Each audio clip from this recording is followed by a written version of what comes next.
Hello mga ka-SCAS, stunning talaga ang beauty ni Catherine sa Fashion Week ng Bench na dinaaw sa BGC. Halos karamihan sa nanood ay puring-pure si Catherine. Hindi lang ang ganda niya ang napansin ng marami, kundi pati ang ugali nito na kahit nga sikat ay humble pa din.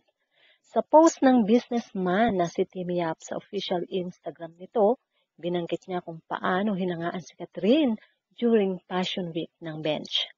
Nag-post siya ng video ni Catherine at ito ang kanyang caption. The way everyone heads turn when at Bernardo Cat walked into the room at the Bench Time finale show for hashtag VHWSS 2024. Pinatunayan nga ni Timmy Yap na talaga namang naglingunan ng lahat ng si Catherine na nga ang lumabas.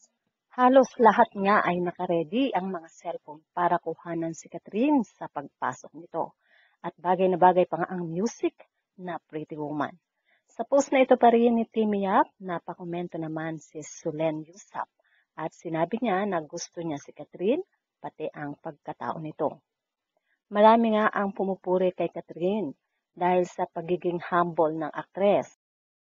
Kapansin-pansin din na medyo tumaba na si Catherine at kaya lalong lumabas yung kanyang ganda. Kaya naman, puring-puri siya ng marami habang pinapanood nga ang Fashion Week ng Bench. Narito ang kanilang mga komento.